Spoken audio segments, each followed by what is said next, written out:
બોલો સ્વામિનારાયણ ભગવાનની જય. શ્રી ઘનશ્યામ મહારાજની જય. પરમ કૃપાળુ ભગવાન શ્રી સ્વામિનારાયણ નિજ મંદિરમાં બિરાજમાન વાલા શ્રી ઘનશ્યામ મહારાજ લક્ષ્મીનારાયણ દેવ આદિક તમામ દેવોના શ્રી ચરણોમાં કોટી કોટી દંડવત પ્રણામ. મહાસમર્થ પ્રતાપશાળી ઐશ્વર્યશાળી મૂર્તિ એવા સદગુરુ અક્ષર નિવાસી જ્ઞાનજીવનદાસજી સ્વામીના 50મા પુણ્યતિથિ નિમિત્તે સુંદર મજાનો ઉજવાઈ રહેલો મહામહોત્સવ એટલે સદગુરુ વંદના મહોત્સવ, જેમાં દિવ્ય સત્સંગી જીવનની કથા વાર્તાનું શ્રવણ કરાવી રહેલા સંપ્રદાયના ખૂબ વિદ્વાન અને અત્યારે ઘર સભાના માધ્યમથી દેશ વિદેશમાં સ્વામિનારાયણ નામનો ડંકો વગાડી રહ્યા છે એવા પરમ પૂજ્ય સદગુરુ સ્વામી શ્રી નિત્ય સ્વરૂપદાસજી સ્વામીજીના શ્રી ચરણોમાં કોટી કોટી વંદન. તેમજ પરમ પૂજ્ય ચેરમેન સ્વામી, પરમ પૂજ્ય કોઠારી સ્વામી તથા તમામ વંદનીય પૂજનીય સદગુરુ સંતો બધાને ભાવથી જય સ્વામિનારાયણ. હે જય સ્વામિનારાયણ. વાલા ભક્તજનો, આજે ઘણો આનંદ થયો છે. અમારા મિત્ર શાસ્ત્રી સ્વામી ગુણસાગરદાસજી સ્વામીએ ખૂબ સુંદર આ વિરસદ મંદિરની રોનક બદલી નાખી છે. છેલ્લા 9 વર્ષથી જ્યારથી સ્વામી અહીંયા કોઠારી પદે આવ્યા છે, પરમ પૂજ્ય સદગુરુ કેશવચરણદાસજી સ્વામી તેઓના બંને શિષ્યો એટલે પરમ પૂજ્ય શાસ્ત્રી સ્વામી મિત્ર એવા ગુણસાગરદાસજી સ્વામી અને તેમજ શાસ્ત્રી સ્વામી જ્ઞાન પ્રકાશદાસજી સ્વામી, આ બંને સંતોને એકવાર જોરદાર તાળીના નાદે વધાવીએ. વાલા ભક્તજનો, આ સત્સંગની અંદર આ વિરસદના આજુબાજુના 40થી 45 ગામડાઓ છે, જેમાં સદગુરુવર્ય જ્ઞાનજીવનદાસજી સ્વામીજીના શિષ્યો વસે છે અને દેશ વિદેશમાં બધી જગ્યાએ સ્વામી રહ્યા છે. અને પૂર્વે પીસી સ્વામી પહેલાં પણ અમારા ગુરુ કોઠારી સ્વામી વૈકુંઠ પ્રિયદાસજી સ્વામી અહીંયા કોઠારી પદે રહેલા અને 2 વર્ષ અમે અહીંયા સેવા કરેલી છે. એટલે પૂજ્ય જ્ઞાનજીવનદાસજી સ્વામીને અમે અનુભવેલા છે. અહીંયા સ્વામી દરેકના કાર્યો સ્વામી કરતા હોય છે. સ્વામીના એટલા બધા પરચાઓ છે. સ્વામી એટલા બધા દરેક ભક્તોને ભગવાનમાં પોતાના મન જોડાવ્યા છે અને અત્યારના હાલના તારીખમાં પણ સ્વામી દરેકના કાર્ય અહીંયા કરતા હોય છે. સદગુરુ સંતો જ્યાં વસે છે ત્યાં દરેકના કાર્યો કરે છે. હું અમારા અનુભવની એક વાત કરીશ ને ત્યાર પછી વિરામ લઈશ. અમે 2013-14માં અહીંયા હતા. તે વખતે એક દિવસનો સમય એવો હતો, ઉનાળાની ગરમી હતી અને આ જે જગ્યાએ આપણે અત્યારે સમયો કરી રહ્યા છીએ, જગ્યાએ બાજરી છે, ઘઉં છે, જાર છે વગેરે અહીંયા વાવવામાં આવતું અને એનાથી આપણે મંદિરનો બધો જ ખર્ચ નીકળે. ગુણસાગર સ્વામીએ જે કાર્ય કર્યું છે ને, ખરેખર અત્યાર સુધીમાં એ કાર્ય નથી થયું. હવે જે કોઈ કોઠારી આવશે એમને એટલું સરસ મજાનું સાનુકૂળ આ મંડળે કરી આપ્યું છે ને, એટલે લાખો લાખ ધન્યવાદ એ આ મંડળને આપીએ. કારણ કે હવે ઘણા વર્ષો પછી વિરસદ મંદિરની રોનક આખી બદલાઈ ગઈ છે. તે વખતના સમયમાં પરિસ્થિતિ એવી હતી કે 1 મહિનો થાય છતાં પણ ગલ્લામાં 6000થી વધારે 1 રૂપિયો પણ ન આવે અને મંદિર એટલું લાંબુ પોળું છે કે લાઇટ બિલ એના કરતાં વધારે આવે. સાથે સાથે મંદિરનો ખર્ચો કેમ કરવો એની ચિંતા. તે વખતે તો લગભગ 15-20 ગાયો હતી, તેની પણ ચિંતા, ગાયોના ઘાસની ચિંતા. આમ તો ખેતર હતું એટલે આ ખેતર ઉપરથી જ એ ગાયોનું ઘાસ નીકળી જતું.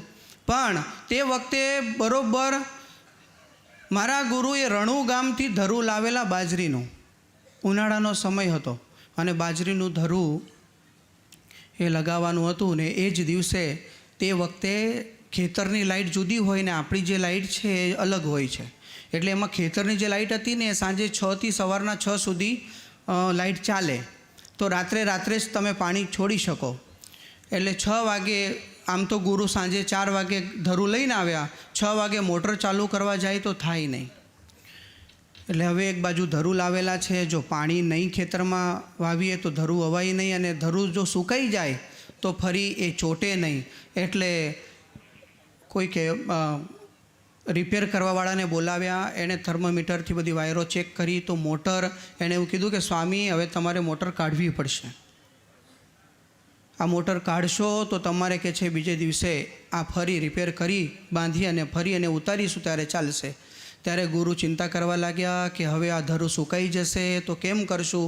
રાત્રે 9 વાગે ગુરુ એ સ્વામીની જો જ્ઞાન સ્મૃતિ છે ને ત્યાં સ્વામીના છત્રી આગળ જઈ અને 2 હાથ જોડીને એમ કહ્યું કે ગુરુદેવ, માંડ એક ધરું મળતું નહોતું અને ધરું લાવ્યો છું, અને જો આજ લાજ નહીં રાખો અને જો આ પાણી નહીં આવે તો ખરેખર આ વર્ષે બાજરી વવાશે નહીં તો કેમ થશે. તે વખતે ગુરુએ સંકલ્પ કર્યો કે આપ અહીંયા હજરાહજુર બિરાજો છો અને ખરેખર વિરસદ મંદિરનું સંચાલન જે છે ને એ સદગુરુ જ્ઞાનજીવન દાસજી સ્વામી આજની તારીખમાં પણ કરી રહ્યા છે. બાકી અમારા મિત્ર ગુણસાગર દાસજી સ્વામી આ પોતાના નાની વયમાં આખું જે મંદિરનું જે ડેકોરેશન છે, મંદિરનું જે કાર્ય છે બદલી નાખ્યું. એ ખરેખર ગુણસાગર સ્વામી નહીં પણ ગુણસાગર સ્વામીમાં રહીને પૂછો જ્ઞાન સ્વામી આ કાર્ય પૂર્ણ કર્યું છે. આ એક નાના સાધુથી શક્ય નથી, પણ આવા સદગુરુ સંતોના આશીર્વાદથી એમને હિંમત મળી, બળ મળ્યું. અને બીજું બળ એ અમારે પૂજ્ય ચેરમેન સ્વામી અને પૂજ્ય કોઠારી સ્વામી, સંત સ્વામી, આ સંતો દ્વારા જે ગુણસાગર સ્વામીને જે હૂપ મળી અને જે બળ મળ્યું ને એના કારણે આ વિરાટ કાર્ય થયું છે. અને હજી ગુણસાગર સ્વામી જો 2 વર્ષ રહેશે ને તો આ ઉતારા બી થઈ જશે ને ગૌશાળા પણ સરસ થઈ જશે. સ્વામી આગળ વિનંતી કરી, શ્રીફળ અને સાકર મૂકવાની વાત કરીને કહ્યું ગુરુદેવ હવે તમે લાજ રાખજો. અને છેલ્લે ગુરુને એમ થયું કે લાવ હવે જરા છે ટ્રાય કરી લઉં મોટર ચાલુ થાય છે કે નહીં. આપણે જે મંદિરના પાછલા ભાગમાં જે દાદરા છે એની નીચે નાની રૂમ હતી અને ત્યાં મોટરની સ્વિચ હતી.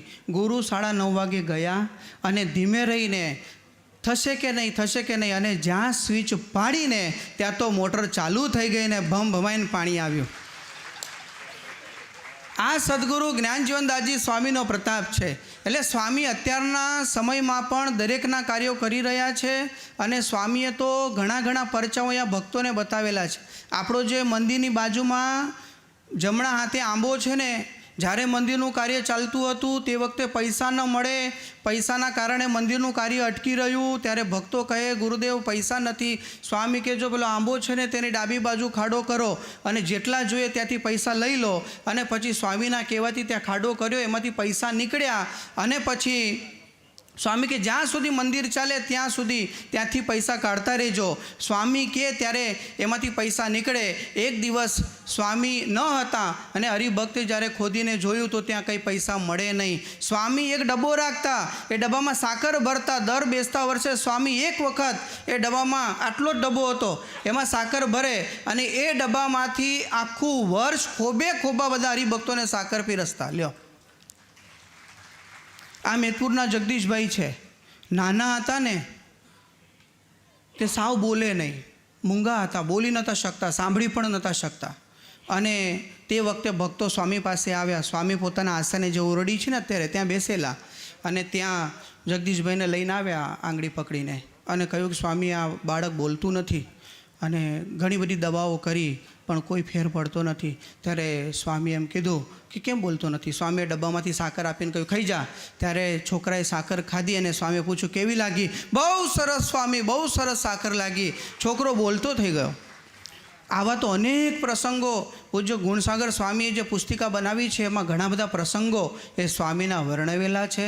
વાલા ભક્તજનો, ખરેખર ખૂબ સુંદર કાર્ય એ કેશવચરણદાસજી સ્વામીજીના આશીર્વાદથી, એમની કૃપાથી, એમના માર્ગદર્શનથી પૂજ્ય ગુણસાગર દાસજી સ્વામીએ આમ આજથી 10-15 વર્ષ પહેલાં આમ ગુણસાગર સ્વામી જોઈએ તો આપણને એમ થાય કરશે હું, આ શું કરી શકશે. પણ આજે એણે શું કર્યું છે એ આપણે બધા જ જોઈ શકીએ છીએ. આ એક સ્વામિનારાયણ ભગવાનના એક નાનકડા સાધુમાં કેટલી શક્તિ છે આ એક પુરાવો છે. વાલા ભક્તજનો, જ્યારથી પૂજ્ય ગુરુ ચેરમેન સ્વામી અને સંત સ્વામી એમણે બધા જ યુવાન સંતો ઉપર હાથ રાખ્યો છે, આમ તમે જુઓ બધી લાઈન પકડો ને બધા જ મંદિરોમાં અત્યારે નાના સંતો કોઠારી તરીકે સેવાઓ બજાવી રહ્યા છે. અને જેમ વાળ વગર વેલો ના ચડે ને એમ જ્યાં સુધી બોર્ડ, આ વડતાલનું જે ટ્રસ્ટી બોર્ડ છે એણે આ નાના સંતોને જ્યારથી આગળ કર્યા છે ત્યારથી તમે પ્રગતિ અને મંદિરોની પ્રગતિને, સંતોની પ્રગતિ જોઈ શકો છો. વાલા ભક્તજનો, ખરેખર ખૂબ સુંદર અહીંયા કથા વાર્તા પૂજ્ય નિત્યસ્વરૂપ દાજી સ્વામીજીની શ્રવણ કરીએ છીએ. પૂજ્ય સ્વામી તો ઘણા વર્ષોથી કથાઓ કરે છે. સ્વામીની કથા મને એક યાદ છે, અમે જ્યારે જેતલપુરમાં ભણતા હતા ત્યારે સ્વામીને કેસેટ હતી અગ્નિ પરીક્ષાની, દાદા ખાચરની કથા હતી અગ્નિ પરીક્ષાની. એ કથાને મેં ઘણી વખત સાંભળીને એ રીતે કોપી કરીને બોલવાનો પ્રયત્ન હું પ્રવચનોમાં કરતો. અને સ્વામીની અગ્નિ પરીક્ષાની કથા બહુ સરસ હતી. સ્વામીની કથા, સત્સંગી જીવનની કથાઓ સાંભળીને જ અમે ઘણા સંતોએ કથા તૈયાર કરેલી છે. એવું સુંદર વ્યક્તિત્વ.